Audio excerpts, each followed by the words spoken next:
સુરતમાં અદ્યતન ટેકનોલોજીથી સજ્જ અને સ્પેશિયલ ડોક્ટરની ટીમ સાથે કામ કરતી સોરસ લેબોરેટરીની સુરતમાં શરૂઆત કરવામાં આવી છે. સોલ્યુશન અંડર વન રૂફના સ્લોગન સાથે અઠવાલાઇન્સ વિસ્તારમાં શરૂઆત કરવામાં આવી છે. આ લેબોરેટરીમાં નવા અદ્યતન મશીનો હોવાથી સમયનો વેડફાટ ઓછો થશે અને દર્દીઓને તાત્કાલિક રિપોર્ટ મળશે.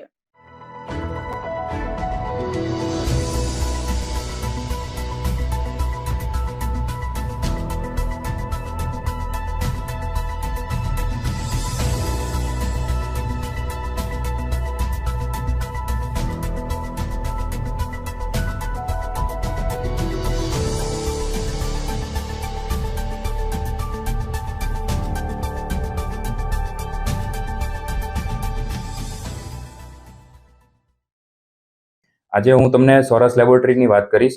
આ લેબોરેટરી અમે રિસેન્ટલી એસ્ટાબ્લિશ કરી છે અને આ એસ્ટાબ્લિશ કરવા પાછળનું વિઝન એ હતું કે એક અંડર વન રૂફ, એક રૂફની નીચે જે પણ દુનિયાની અંદર જે પણ ઇન્વેસ્ટિગેશન થાય છે, જે સ્ટાન્ડર્ડ થાય છે, એ બધા અમે એક જ બિલ્ડિંગની અંદર કરી શકીએ. એટલે આ લેબોરેટરીમાં અમે immunology, transplant, immunohistochemistry, cancer diagnosis, microbiology, flow cytometry, genetic, genomics, જે ટાઈમની બધા જ જે ટેસ્ટ જે ઇન્ટરનેશનલ લેવલે થઈ રહ્યા છે એ અમે અહીંયા અત્યારે કરી રહ્યા છીએ. આ પાછળ કરવાનું કારણ એ હતું કે અત્યારે દુનિયા જે રીતે આગળ વધી રહી છે એ રીતે હેલ્થકેર સેક્ટરમાં પણ આપણે આગળ વધવું જોઈએ. સો અત્યારે ગુજરાત અને ઇન્ડિયામાં આપણે મેડિકલ ટુરિઝમ પણ વધી રહ્યું છે.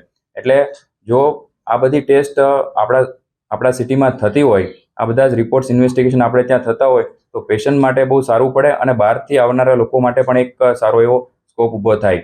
એટલે આ લેબ અમે લોકોએ સુરતમાં એસ્ટાબ્લિશ કરી છે.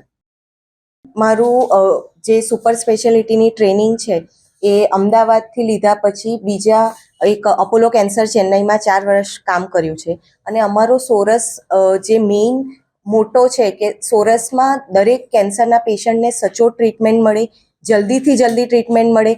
એટલે બાયોપ્સી હોય કે એનું ઓપરેશન હોય કે પછી ઇમ્યુનોહિસ્ટોકેમિસ્ટ્રી હોય, એ બધાનો રિપોર્ટ જ્યારે લોકલ લેવલ પર થાય તો જલ્દી રિપોર્ટ થઈ જાય તો પેશન્ટની ટ્રીટમેન્ટ જલ્દી ચાલુ થઈ શકે અને એનું પ્રોગ્નોસિસ અને આગળની ટ્રીટમેન્ટના લીધે રિકરન્સ અને બધું ઘણું ઘટાડી શકાય છે.